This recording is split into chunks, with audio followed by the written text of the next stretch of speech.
Welcome, one and all. This is the ThyGap podcast, the new and fresh episode. This is me, being Brute. You're the most looked upon host who you wait for to listen to my voice. And with me, I have Bogus Noog.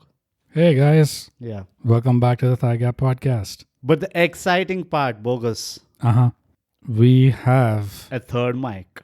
there is an elephant in the room. Let's address it. Rather, we'll just ask the elephant to speak. Mm-hmm. Introducing for the first time on the ThyGap podcast, Mr. Khartoum. Did he just call me an elephant? No, I mean the proverbial, it's the metaphorical. This You know, guy. the elephant in the room. Okay. I'm just going to be honest. That was pretty dope. I'm seeing this live. It's so fucking cool. Oh, Yeah, by dope he doesn't mean what's happening in the In the narcotic news? department. No, none of it. No. He meant we are way cool. yeah. That's just how the youth say cool these days. Yeah, Right? that's how. Yeah, I know millennials dope. Wait, you Yeah. guys are elder to me? Hmm? You guys are elder to me? No, what? No. No. We are very young at heart. Come on. Yeah. No, that's not. Never mind. Why am I asking questions? But Mr. Khartoum, Yeah. how are you feeling? Khartoum. Yeah. Welcome to our podcast. It's a very short conversation in which you have convinced us, rather threatened us that put me on your podcast episode Yeah. Yeah. or there will be consequences. No. And when Khartoum comes calling, you can't say no. Yes, but It's an offer you can't refuse. you can't. Yeah. Because Khartoum Mhm. is from the land of K. Oh, yeah. Can I be He's very from honest Kuwait. with you? Like, even though you're making me sound dangerous, I just sound like an Arabic dish. That's it. Like, Khartoum, it's like sound like side dish. I don't There know. you go, people. For all your who are sitting back at home and wondering what does Khartoum mean? Yeah. It means that it's an Arabic dish. So Khartoum, how are you feeling? How is it to be Ooh, here? anxious, man. I already started sweating when the moment you, Really? Yeah. I get that a lot, basically. I don't know. It's an after effect, I guess. I don't know. Also, the fan is off in the room. Nah, and it happens a lot, man, with me. Even in an AC room, Mm-hmm. like when I have to do stuff like meet people or even work. Right. Oh, man. Like, suddenly I just sweat. I think I just figured. Such a beautifully inconsequential introduction, Khartoum. We are so appreciating this. But can you get down to the brass tacks and appreciate and praise us a little more? Praise you guys a little more? Yeah, absolutely. Bogus Noog and Being Brute right in front of you. How does it feel to see us live and in flesh? Fucking amazing. I'm not going to fucking lie. This is like brilliant, man. Oh, nice. It is dope. It's like so cool. There's You like see, guys? Let's You see? make this episode only about this part. That's it. Like one episode, one topic. Yeah, that will be like Lucy after some time. Like I can praise to like a certain limit. Then it feels like, okay, wait, who paid me to get into this podcast? Yeah, but we know our audience. They know how poor we are. Yeah, they know we ain't got no money for For this. the reluctant donations we keep demanding. Yeah. But thanks a lot. Let me be a little formal. Okay. Thanks for coming here, Yes. Khartoum. Oh, okay. It's a pleasure that we are hosting you. And I'm even more glad that you're here because finally Bogus doesn't have a chair to sit. Huh? Oh, Yes. okay. Maybe the audience will think that this guy's too powerful. He's fucking levitating. That's not the case. Don't give them the wrong idea. No, Which could be the case. I mean, one of these days, What, you levitate? you never know. And why do I levitate? I levitate because, you keep throwing that farts. no, Like that's your propulsion method. because I realize these great truths in our No, life. bro. I'll tell you why you levitate. Because Red Bull gives you wings. Oh, no. Let's, that's for Let's not Yeah. expose our sponsors here. Yeah. Oh, okay. When they pay us the money, then we say, who gives us wings and all What that. levitates us. Okay, then. For now, just for the record, who gives us wings is still open for any businesses that are listening. You could be an agarbatti brand. We don't care. Or you can rhyme. Your brand name might rhyme with pull. Yeah, you just throw some kaching our way and you'll be the one giving us wings. Kaching, ThyGap podcast. Subscribe People will just fucking throw cashiers at this man. And Kaching. share. and share. No, but seriously, you know what makes me levitate? I still have my money on farts. No. I realize these great truths, and whenever that happens, I start levitating.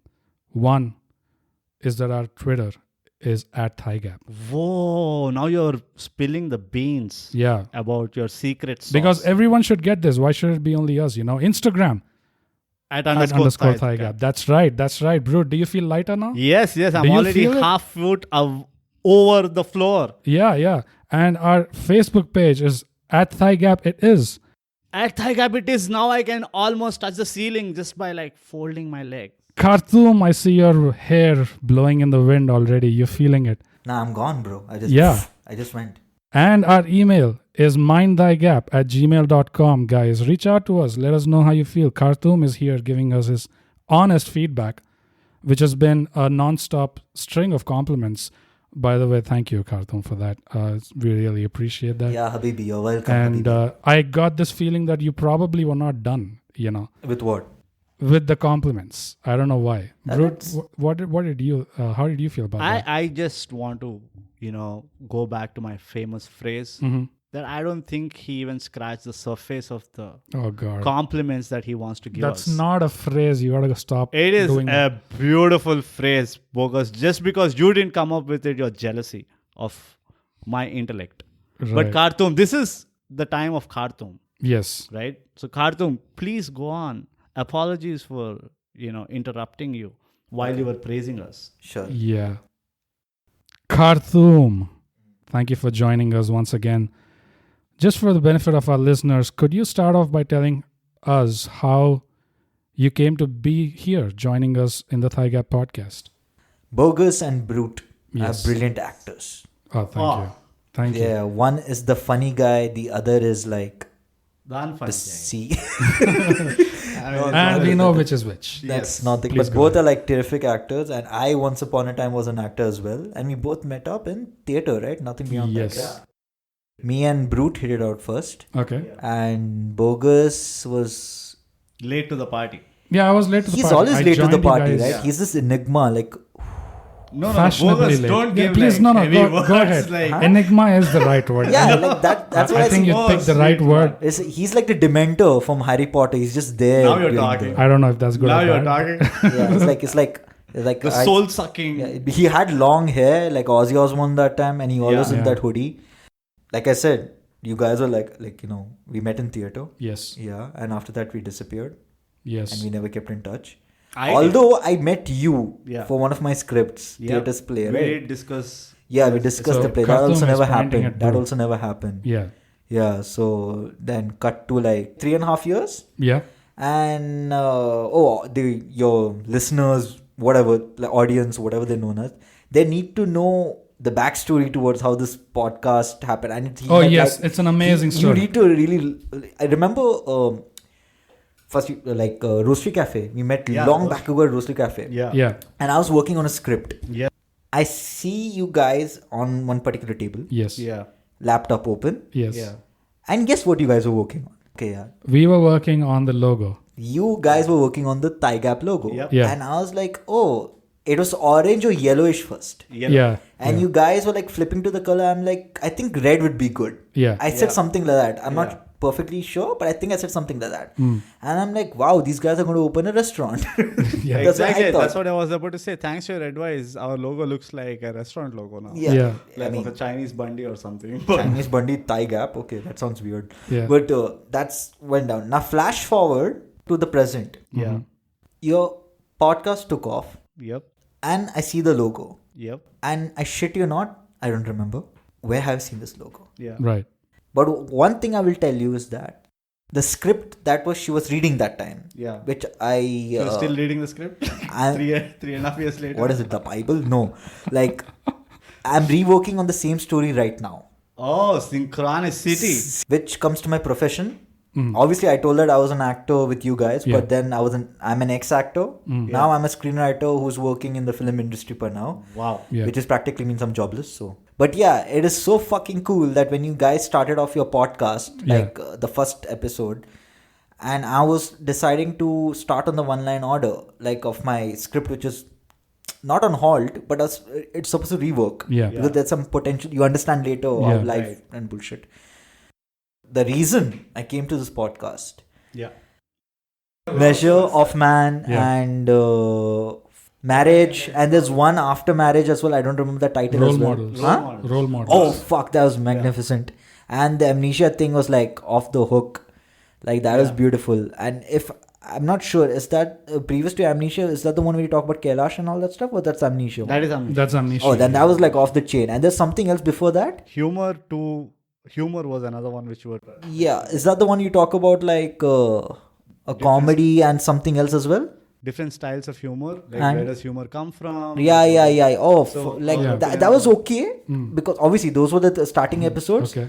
But after, hey, come on, man, like it picks up, it gets it's better fair, when it it's picks fair. up. It's Yeah, all yeah, good. yeah. It's all good. Yeah. I think you're talking about storytelling. The episode of everyday Yes, storytelling. that was my favorite. Okay, Obviously, because I'm biased to that shit. So yeah, that was my favorite. And I'm not like being biased that because I know you guys and all that shit. It doesn't like pay my bills Yeah. per se. But I know where's potential. I really wish you guys the best, and I hope you guys need to keep pushing Right. because Yeah. sometimes excitement is a bitch. Like literally, it's a bitch. Like it will fade off one day, and you would. Yeah. No, we have that part covered. Look at Bogus's face. But what happened? Like excitement doesn't like get into his system. Yeah. So even if I want to get excited about it, Maybe I should tell the audience how bogus look like so that You they should, can. Please do, yeah. please. Please do. Oh, Okay. So for please. the audience Offer of that ThyGap, Perspective. the yeah. fans or whatever, how bogus looks like is simple as this. He looks like a lit Winnie the Pooh. Like literally, he looks like a lit Winnie the Pooh. That's The most. so unfortunate. That's not unfortunate. That's like the gangster. Like you think he's eating honey. No honey. That's not. He's not eating honey. No, He's because tripping. it's unfortunate because Winnie the Pooh is used already for on another popular personality. Who? Is it Tiger Belly? No, the premier of China, Oh, China? sweet Lord. China? Xi Jinping. Yeah. Black China? Which China? No, the country, Normal the China. China. The country. Winnie the Pooh? Yeah, the guy who rules China, rules, but rules. Who's the Rules president? China is what? He looks like Winnie the Pooh. That's what people. they No, call there's him. a difference. He looks like Winnie the Pooh. Oh, you're you're the saying- lit version of it. I'm the lit version. Yeah, of you're the lit oh, version man, I'll take that. What happens, especially in the city of Bombay or Mumbai, Mhm. I'll tell you what happened to me. I wanted to be a villain. I wanted to go to Mumbai and Okay. try my shit there. I went there. I felt like shit because these dudes who are just auditioning, they are handsome motherfuckers. Obviously, when they open their mouth, they'll speak that way and all the shit. You know that it's not going to work. And like, how does that even match with your body? But the money they have just to get a role, I'm not even shitting you. Right. I'm going to tell you, you might know this particular person and you might know the controversy, Mhm. but there's this notion where this actor paid, Okay. the parents paid to this high production house money Right. so that he can get a role. Yeah. It's an investment deal. अगर flop हो गया picture पैसा हम रखेंगे, Mhm. अगर hit हो गया पैसा आपको वापस, नुकसान नहीं ना तेरा ना मेरा. Okay. And this guy becomes a 100 crore market wala actor in the future. Okay. But you find it wrong? What? You find that to be wrong? Right now, in this state, not anymore. But when I was an actor, hell yeah. Because I used to get audition roles is like 75 for a lead, 50 for a villain, and side role ke liye 20. This is lakhs or thousands? Thousands. Bro. Lakhs holta to औकात ही नहीं था bencher. Mm. And these are like good, I wouldn't say good production house, but they're like producers and all that bullshit kind of a thing. So I was in Andheri West, and that's opposite to Yashraj. Yashraj ka baju is Balaji. Okay. Okay. The telefilms. Yeah. Telefilms, I think maybe ALT also is in that. I'm not sure, but let's call it telefilms for now, I think. Okay. I just looked at the building. I tell you, the competition is so much. The security guard came out and just stopped me midway. I was just looking at the building. He puts his hand on my face. And like, allowed nahi hai. Kya dekhna? He's like, na entry. Kidhar? It's like, Balaji. Kidhar hai wo? And I'm lost. He's like, tu kaun hai? Tu kaun hai, benchod? Like, kind of thing, what's happening over here? Right. You were not even trying to enter. No, I was just looking at the building. I was like, so it's proactive. because the Balaji building is very black and it looked very weird. It's fine, kind of a thing. I was just looking at it like, what is this? Right. Then when he said it's Balaji, I just looked down. I looked down. There's a plate. Balaji. Yeah. I'm like, oh, okay. And that gave me it shocked the fuck out of me. I'm like, what happened? It was a culture shock. Because what I learned from film school is a bunch of lies. What are you referring to exactly? What was the culture shock? When I mean by culture shock, oh fuck, I said it in the wrong way. I should have given you backup for that. So the film school, it's a la-di-da place. And people who come into this film school is like what Brut was talking about. Like six packs and all this bullshit, sex, orgy, drugs. I'm not even fucking lying. This is what goes down there. Okay. And it becomes like an industry, at least the one which I went for. Okay, at least the one which I went, it's like this notion kind of a thing. All cocky motherfuckers, all like up to top, like till here, like apun, like, you know, baap hai kind of a shit, Right. kind of a thing. Now they say that, you know, it is the same for every industry. It's same for every industry. When I went to Mumbai and the world was way tougher and bigger, that's what I mean by culture shock. Okay. It So was what you thought was the worst was actually not the worst. It was not the worst. Yeah. Man, Brute, it was not the... Man, Mukesh Chabra is supposed to be this guy who's like, oh, open arms, come and do the casting, like, you know, free. Bro. It doesn't work like that. Bro. The city of Bombay, the reason why there's a lot of hate for the Hindi cinema in Bombay and Mumbai is that because these are the things that goes down. No one wants to help you. Right. In South, that's not the case. There's some old school way of working things in South which needs to be changed. But here it is much more helpful. There's a lot of stories in the industry which will make you laugh and it's become legendary stories kind of a thing. Like for one example, there's this, they call it the running joke. Okay, but it's actually a scene that went down in the industry where this guy's narration is so powerful, it'll freak you out. This guy is known to make not mass movies. He's known to make Balaya mass movies. Okay. Balakrishna mass movies. Right. He's that person. Yeah. Like, it is so massy, it's like a line will just pop out of nowhere. Right. So what this guy does is he goes to pitch a story to this big time actor. The actor's wife is pregnant with the baby. Okay. And he's like, okay, come. And the narration is very small. It's like an appointment meeting, how they do it here. So he comes and he's like, you know, they're like, narrate karo. And this guy goes like, blah, blah, blah, and everything. Yeah. And the wife is like, she felt a kick. Oh, yeah. Okay. And then she looks at the husband, and husband is like, we'll do this later. It's not good for the child and everything like that. We'll do that later. Cut to 6 months. Bachcha paida hota hai. Okay. He comes back again. Sir, we'll listen to the story. And this man is thinking like, you know, I'm not hitting it. Yeah. So he's upping a notch. Like he's topping it. It's like, chappu kind of a thing. Like start narrating. He's like, okay.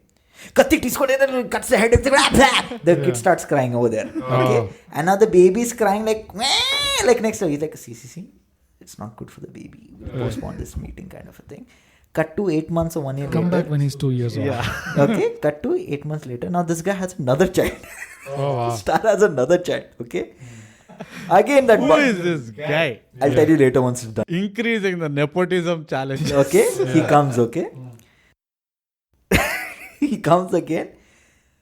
And this kid, this other child is riding a cycle. Okay. And he starts again. Okay. It's like, please, kind of a thing. He goes full berserk. Right. Kind of a thing. That kid falls on the bike. Oh. After that, there was no more pitching session again. Why couldn't they just take it outside the home? Why couldn't this just be a movie in itself? Yeah. A this guy should goes be- to pitch to a star. This is like an egg. No, because see, Amazing. why this cannot be a movie itself? Fantastic I have to answer the sketch. question. It's a running joke in the industry. Right. And if you're from the industry, everyone will know this shit. Okay. So it's like, I know what you're talking about and why kind of Right, thing. right. Yeah. So Unfortunately, we are not from the industry. Nobody cares. So nobody cares. But a person like me, when I heard it for the first time, no, I'm telling you, I laughed my ass out thinking it's a joke because they told it's a running joke. But actually that happened. Wow. And I chuckled my ass off to another level.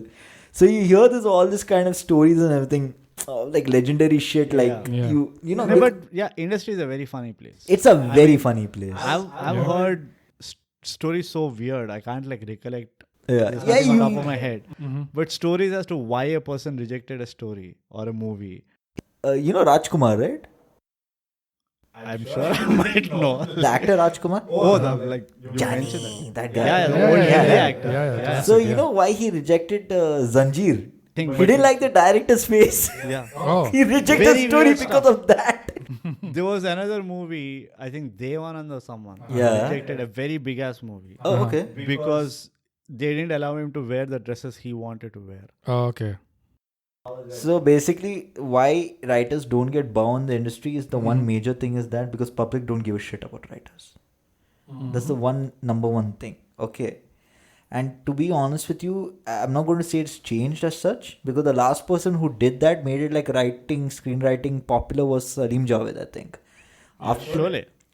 anything, whatever they did was gold. Salim Javed Yeah. After started- that, there's no one. Because even if you see the writers for like Three Idiots or Raju Hirani's movie, you don't hear about the writers much. Because the audience don't care.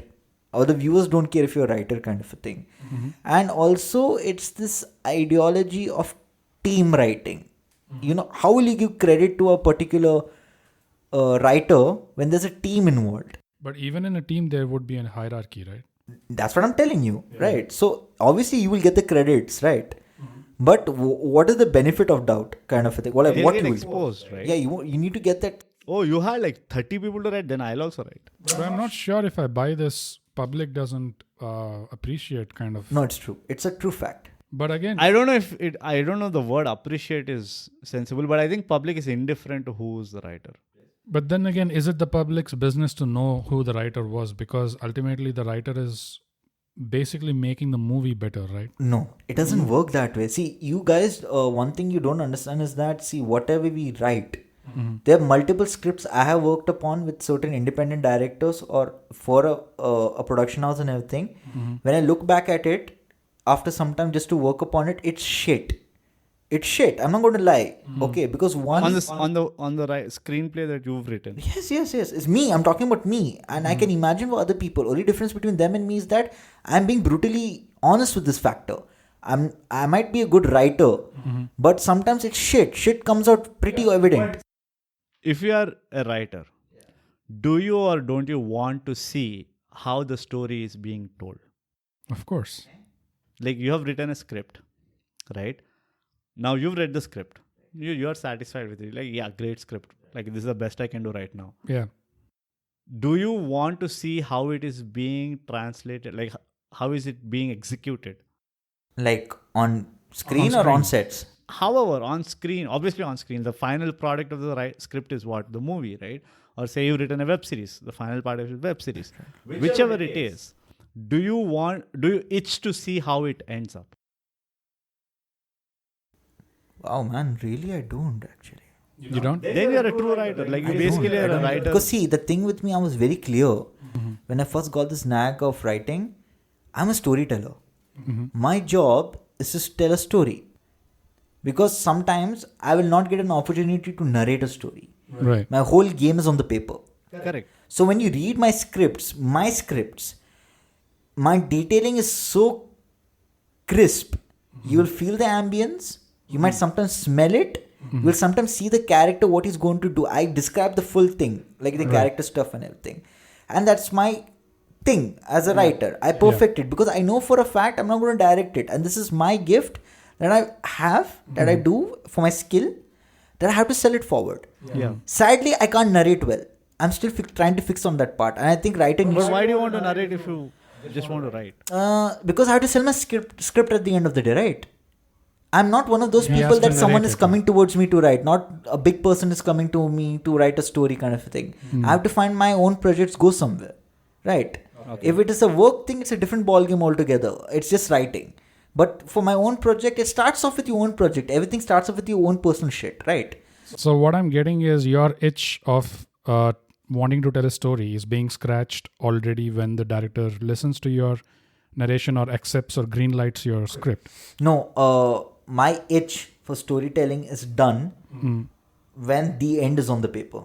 Okay. Rest is all up to the director and the audience. No, but if you itch to tell a story, then the people who would listen to your story are an important element. You're talking for the about whole narration, picture, right? No. Just if you want to tell a story, it's not like you would want to just yell your story into the void. You want some people to listen to the story, right?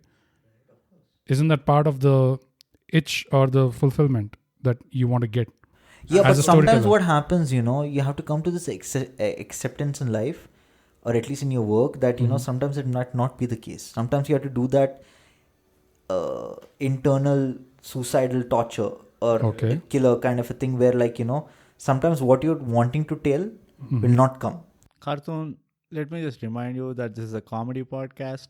So stuff like suicidal, internal, Okay, it kills yourself. Oh yeah, of course. Yeah, right. Let's just completely different context. Right. Yeah. So like, let's not go yeah. too harsh Yeah. with this. So Just- basically, you have to kill yourself internally to accept that fact that sometimes it will not come on screen. Whatever I have Yes. written, You're I hope I don't get in that placement, but it is shit. There's nothing worse than a producer or director that opens a cabinet and is filled with scripts that they have bought or they have written. right.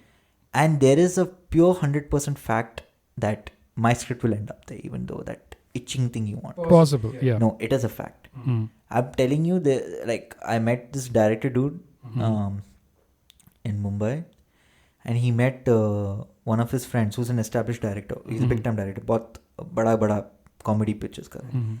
He's like, क्या हुआ? Script चाहिए? Cupboard में जाके देख लो ना, इतना है. That is, I'm not going to say the औकात or izzat. That is what happens. Yeah. And that is what I have accepted. Because I'm not going to be stupid like this other people like Wakanda forever and just be like, I'm going to change the game. I will. Right. It will happen. But I have to do the sacrifice. Because if that is the thing, then there's no difference between me as a writer and me as an actor then. Because that actor is gone. I don't have that feeling for an actor anymore. No, but what I mean is, let's go beyond that. Okay, and sure. let's say your script was greenlit and now they're making a movie on your script. Now, when that movie comes out, as a writer, do you have or do you not have the urge to see whether your story was realized as you pictured it or not? You don't. It's gone. Because after all that shit, You've completely detached yourself. So now this is where my question is coming, because your itch or urge as a storyteller, I feel, does not end until you find your audience for your story. That is what completes the picture. Like, I had a story to tell and someone was willing to hear it and I was able to share it with someone.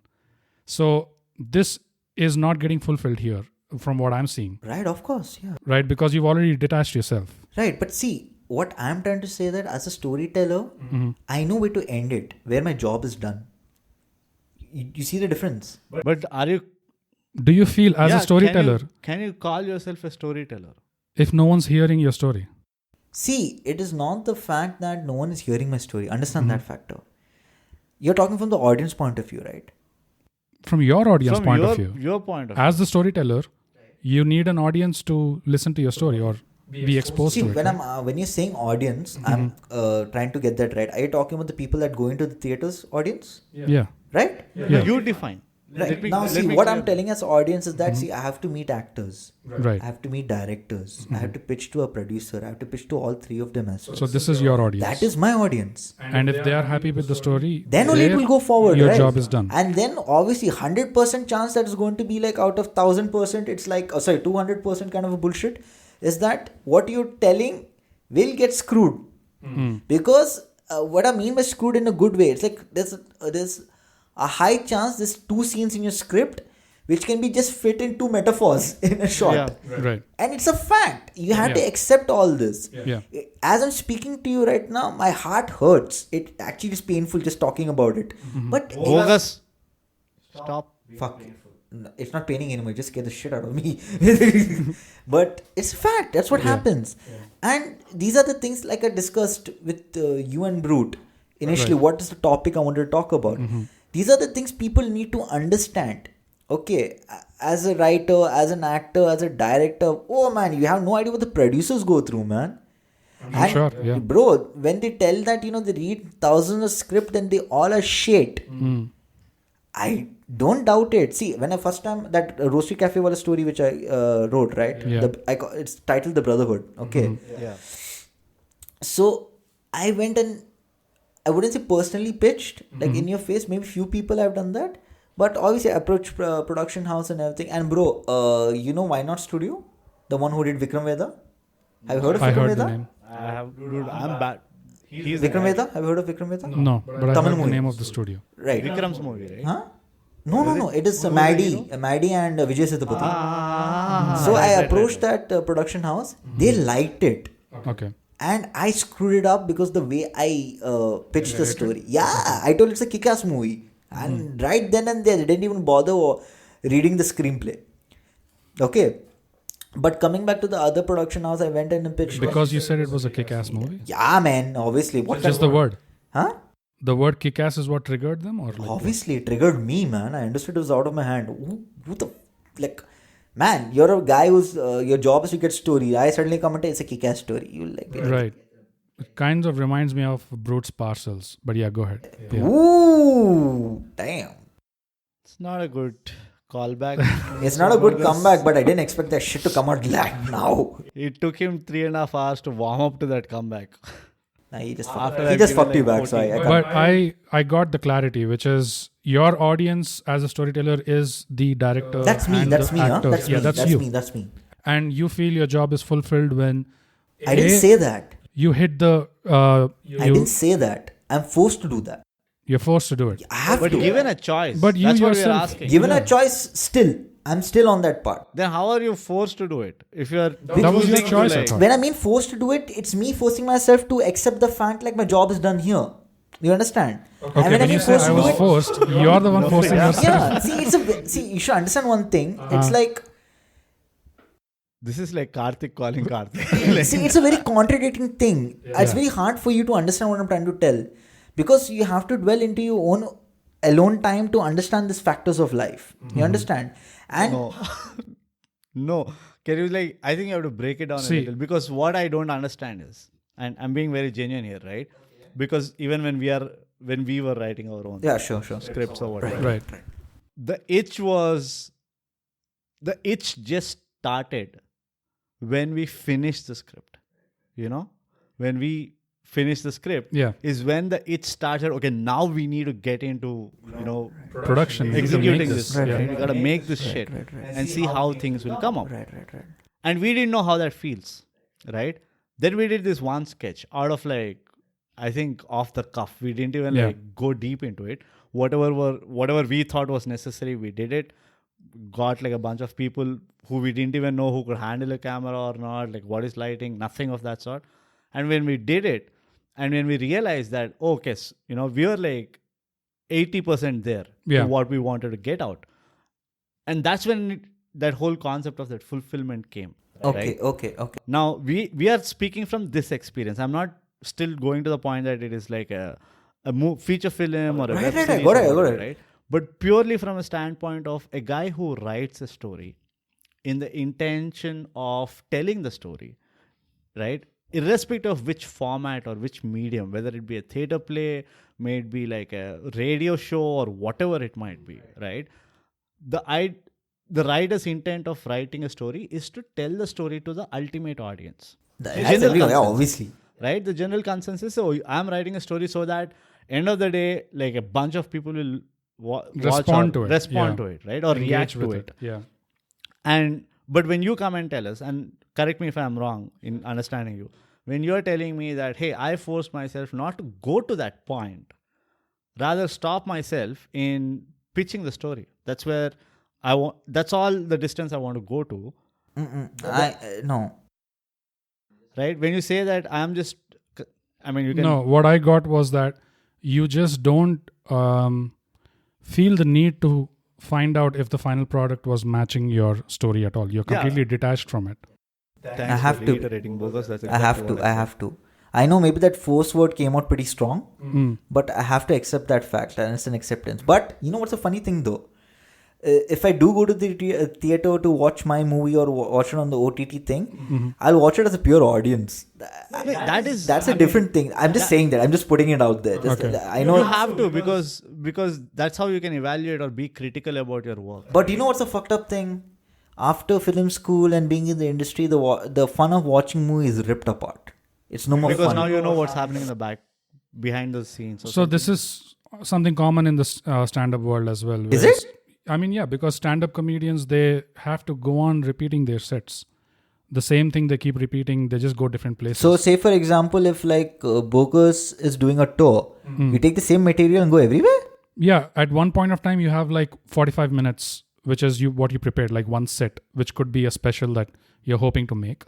So you keep going to different places, trying to revise on the material, trying to improve on it, because in stand-up, the only place you can really improve it is on stage, right? So they go through the same thing where their own jokes, and this is what I got from stand-up, professional stand-ups themselves. I was watching a few live streams where I heard them say this, which is when they start off a joke in the raw form, right, as a performance, they are enjoying that process, but the audience is not enjoying as much because they are not getting the refined material.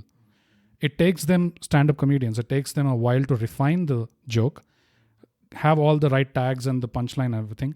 But by the time they've refined it, now the audience is actually on the other end of the experience where they're enjoying it because they're getting the finished, polished product.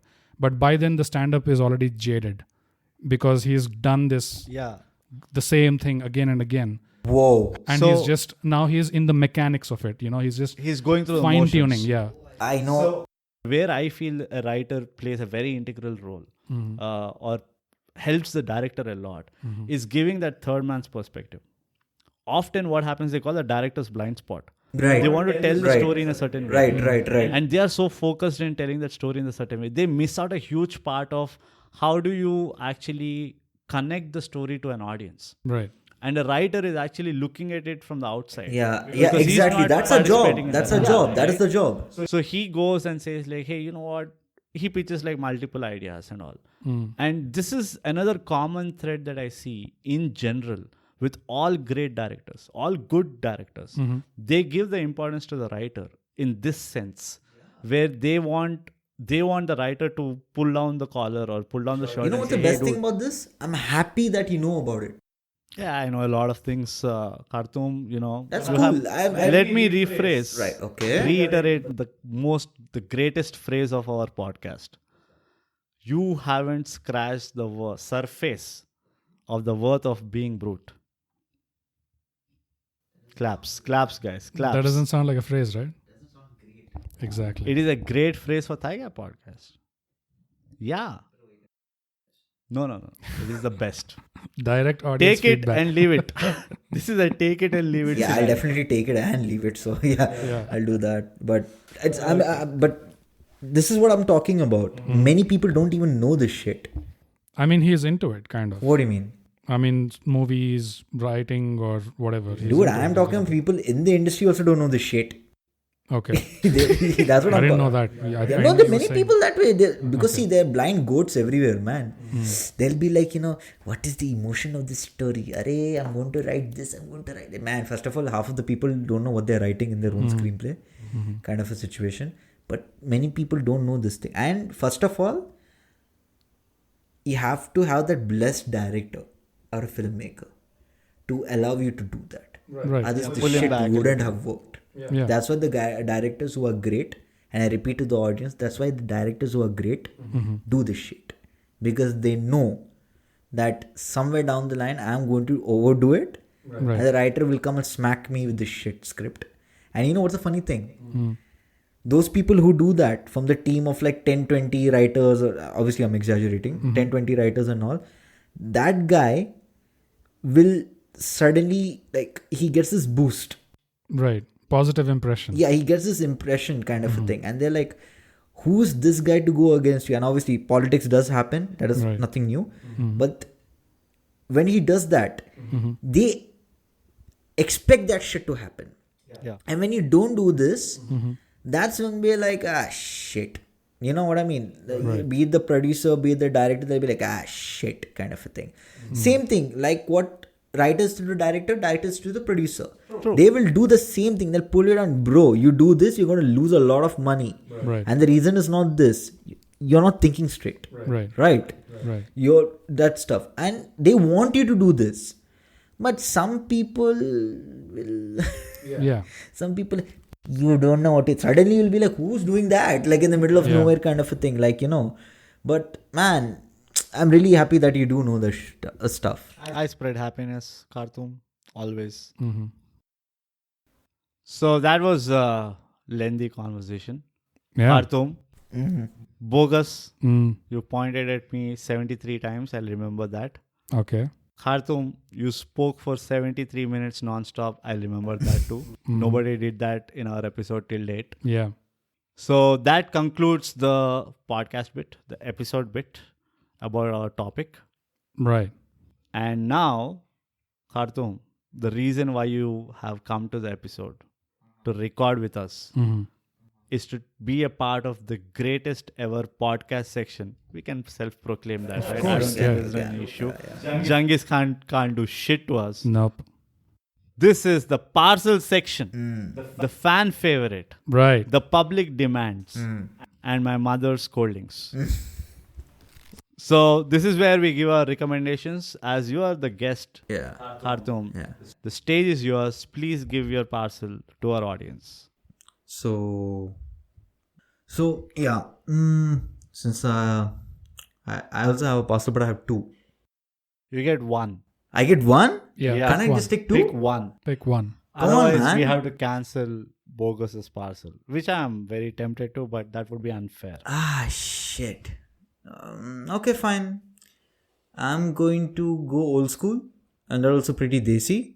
Okay. And I'm going to suggest the parcel of Raj Kapoor's, one of the best movie of Raj Kapoor. I'll call it Shree 420. Okay. Okay. So Shree 420, guys, one of the legendary movies of Bollywood. yeah, pretty much. Yeah. Have you guys watched it? By any chance? Yeah. I have, but I don't remember most of it. Anything. So about- basically, if you didn't, you guys have to watch it because the way it is so relevant even now is the beauty of the movie. Minus the songs and everything. So the story is not that like bonkers kind of a thing. It's about this guy who's this jovial kind of a guy, and how he's jovial because he's broke. Right. Right. And he falls in love with this teacher kind of a thing. And suddenly what happens is that he gets a taste of luxury. When he gets a taste of luxury is that when everything goes downhill for him. And how the luxurious life is shit kind of a thing and all this. Right. Smart part is what Raj Kapoor does is that he names the characters like Vidya means knowledge. Right. Like that he does that a lot for the like his name also something. I don't remember the character's name as such. Because Raj Kapoor as a tramp itself is very iconic. Yeah. It's like what is it to Charlie Chaplin? Yeah.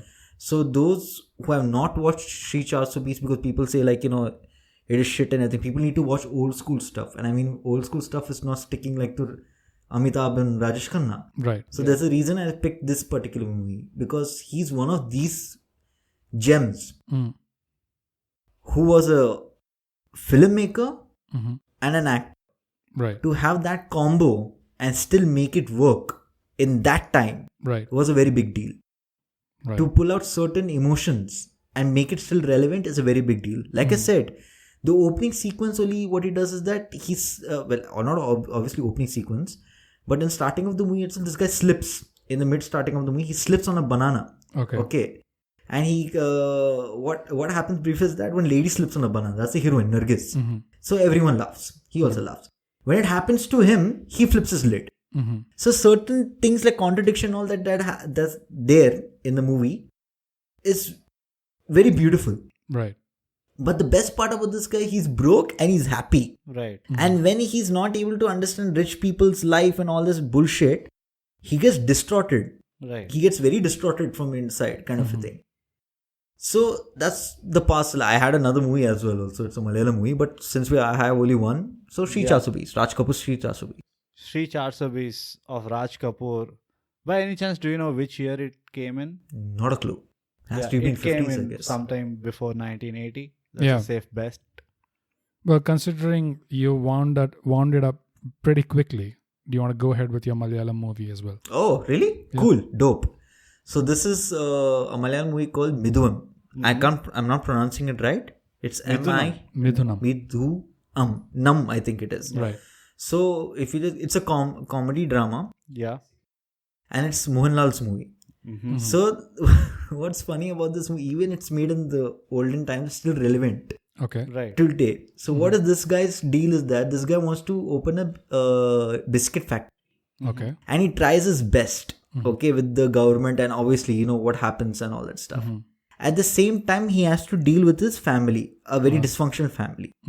At the same time, this guy gets married to this girl whose father traps him to get married, because he used to promise that I will get married to you, I'll get married to you. Okay. But he never does, because his first focus is the biscuit factory. Right. Father does a plan saying that, I'm getting her married to someone. Bhag ke shaadi karta hai. And that's the father's plan. Okay. Now he has to deal with this girl, biscuit factory making, and the family. Okay. So what is the problem in all of this? That to please the family, since he's the elder brother, he has to sort out his own family, because the family is very fucked up. The elder brother keeps, since he's the elder brother, the one brother is a drunkard rowdy who ends up in jail. And the situation, at the same time when he's trying to solve the jail thing, right? The wife, she's not getting any attention, and she's not able to see the bigger picture that he has other responsibility by being a husband. So what happens in this sequence is that she is actually it's her birthday, Right. and she's not able to digest the fact that this guy didn't wish her for the birthday. So it's still relevant till date. The drama in the house is still relevant till date. Okay. And the message is also very simple towards the end. It's just because, as a husband, I'm a brother, I'm a this, I have to sort shit out. Right. But how the comedy and how the drama takes place, and how this one individual goes through all this thing just to please people. And by the way, he gets the biscuit factory done. Okay. He gets it done in his way. Okay. Right. So how this contradiction of life, and how he has to hell with this drama, and he's calm. He's calm. Then a motherfucker that gets calm. Obviously, situation gets interesting, and it's comedy also on top of that. Right. So this is another movie which I like to suggest. Nice. Yeah. I think the first Malayalam movie Yeah. that was mentioned in our podcast. Right. So we only had German movies Right. and Japanese movies. Right. And then some movies that only Bogus watched and Yeah, nobody pretty else much. did. I So decided it's to a go good- pretty desi because, hey. Yeah. You're illiterate. We get that. Thank you, So sir. the two movies that you suggested in your parcel Right. is great. Can you just repeat for the sake of our audience? Raj Kapoor's Shree 420, Right? Yes. okay, and Mohanlal's Midhunam. Midhunam. Nice. Right. Great. That's awesome. Yeah.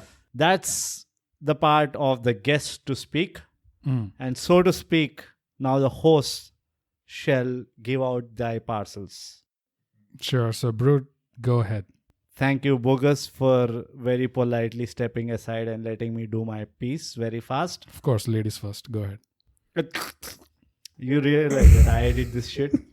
Anyways, so my parcel for this episode is a very well-known comedian slash director slash writer slash artist and philanthropist slash lot of slashes. His name is Woody Allen. Slash Turkey. Yeah, okay. No, There are a lot of slashes. There's more slashes as well. There are Some more controversial. slashes. Yeah, go ahead. But having said that, nobody can take away his genius on screen. I have grown up watching some of the movies that he made. Right. Very well done. He also made some extremely sophisticated movies. Huh. But the movie that I picked for this episode, the name of the movie is Hollywood Ending. Okay. What? Hollywood Ending. Ending. Okay. Okay. Right? Basically, it's like, the typical movie ending type. Okay. Like, oh, that was a cinematic, like a dream ending of your story, whatever. Right. So Woody Allen is this kind of semi-retired, out of job, ex-famous director who's like a big shot, Right. right? But what happens is he kind of goes through a lull and, has a breakup and whatever. Yeah. And he kind of goes out of job.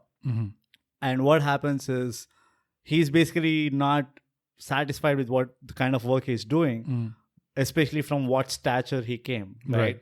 So he's in this kind of a crisis when he gets a call saying that, hey, you know what?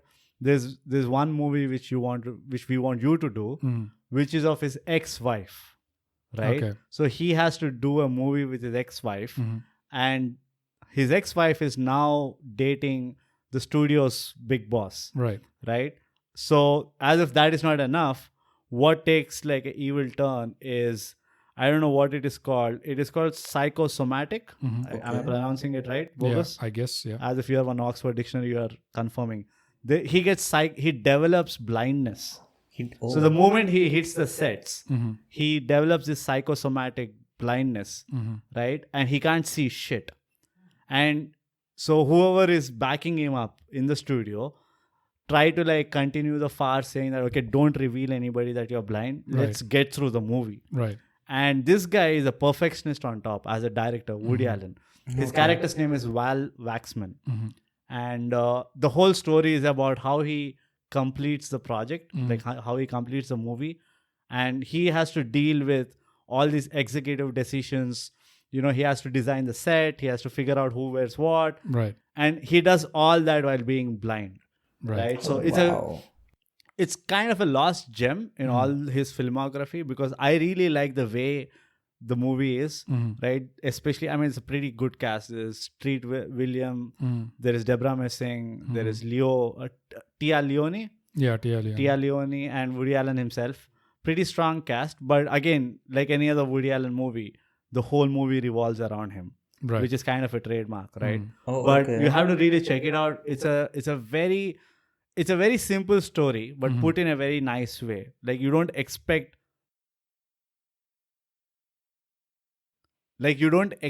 like how can you twist such a simple story, right? It looks like this, lost love rivalry and all, but it's a completely different, alternate agenda which is going on. Right. So as a viewer, you're always like, oh, okay, how is he going to deal? How long will this go? At what point will, things shit hits the ceiling? Yeah. So that's my suggestion for this episode. It is Woody Allen's Hollywood Ending. Awesome.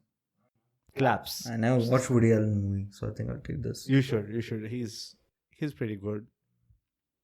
So Bogus, Right.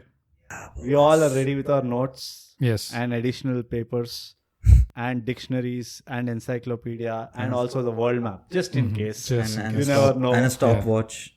And a stop. No, stopwatch is that one thing we don't need. We Yeah. know for sure this goes long. So my parcel for this episode is a cult favorite TV show that aired in 2002. Whoa. It was a science fiction TV show called Firefly. And Firefly was created by this guy called Joss Whedon. Okay, and if you don't know Joss Whedon, the basic reason behind Not knowing Joss Whedon? behind the Avengers being such a big hit Oh. is okay. because of Joss Whedon. He directed that movie. And Oh. not just because of him directing it, the whole pattern that you saw in Marvel the industry. whole Marvel universe, you're saying. The whole Marvel universe, the characters joking with each other Yeah. and that whole comedy infuse, banter. Kind right? of. The whole infusement of banter, and also the whole aspect of superheroes joking about and having these witty remarks. Yeah. All of that is a Joss Whedon staple. Okay. And so once Avengers became such a big success, Marvel just ran with that formula. Right. And you have Thor Ragnarok and all of that stuff. Yep. So Firefly, when Joss Whedon made it, You were there. this TV show, it was made in 2002. The story is set in the 25th century in the future, when there is a major civil war.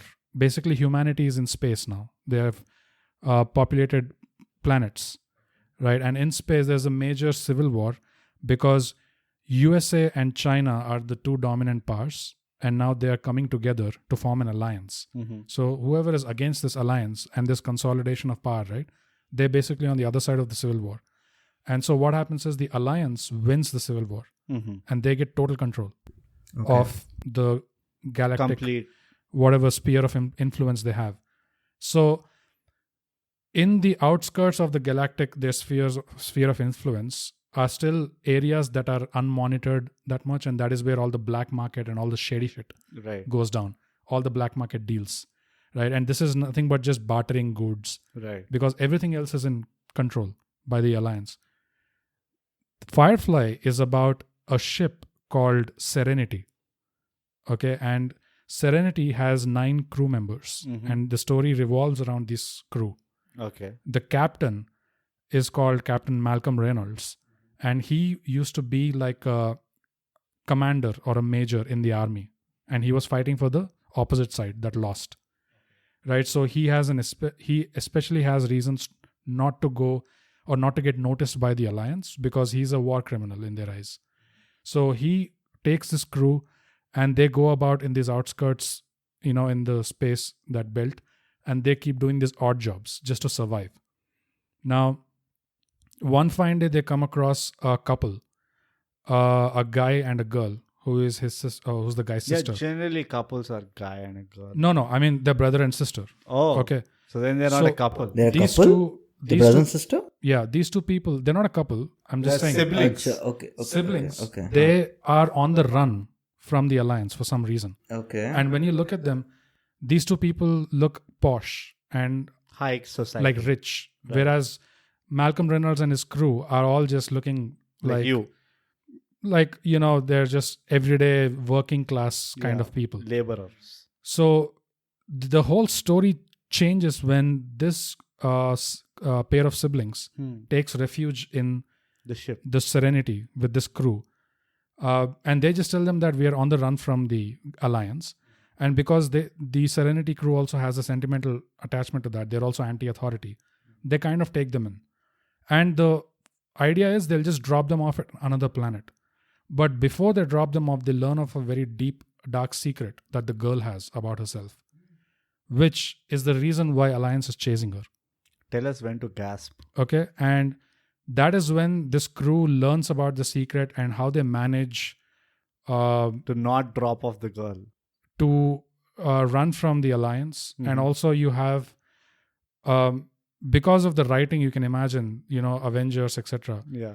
The characters are really fleshed out. Like all nine people have their own expertise. One is a pilot, one is a mechanic, etc. I see.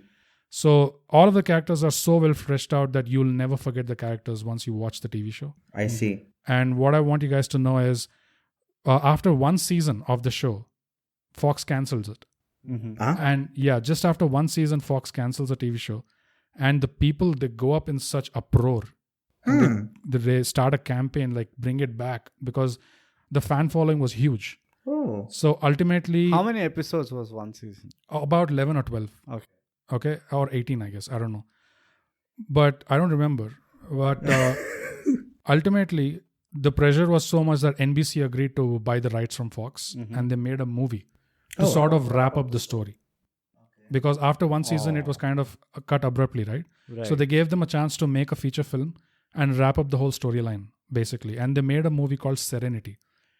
So, guys who is listening to this, if you like sci-fi, if you're anti-authority, if you like rebels, if you like fleshed out characters, And if you're not asleep if you by like now. great comedy, if you like action comedy, whatever, but you gotta watch Firefly and then follow it up with the movie Serenity.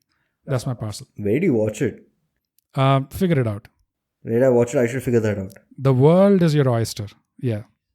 That's all I can say. Well, that is Bogus's Parcel, guys. Like always, it's inconsequential. Mhm.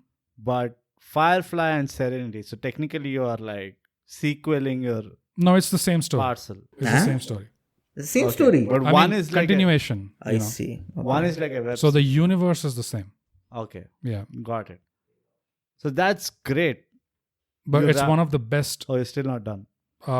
TV shows that you will watch, for sure. What is this installment parcel section that you're making up? Like? It's done. Okay, you sure? Yeah. Firefly and Serenity. Perfect. When 2002? When did the movie come? I don't remember. Brains are Incomplete going to fall. answers. Great. So that's That's the the episode. parcel section, Yeah. and that brings us to the end of this episode. Yo. Thank you. Khartoum, for joining us this episode. Yes. Glad for your company. Glad for the compliments you shared. Yes, we hope Mhm. that Khartoum will soon tattoo ThyGap on his forearm Oh, yeah. and become the official brand ambassador. Yeah. Get promoted from being the first fan to the first brand ambassador. Yeah. See a That's lot what of we potential. pray and wish for. Thanks a lot, Khartoum, for coming here and bothering us with your presence. We really appreciate it. Khartoum. Going out with a war cry. Seems like he's a little off with the Yeah, timing. Yeah, it But- sounded very lazy, Kind no? of reluctant, hesitant, Yeah, shy it's war like- cry. No, it was tired. It's like, it just went I'm very here because of my mom types Yeah. war cry. Like, I don't want to be here otherwise. Yeah. But it was a great great talk. Yeah, Great yeah. conversation. You're officially our second best guest Yeah, obviously. on the episode. Right. And we're just delaying this ending for some reason. I'm not sure why. I don't know. Yeah.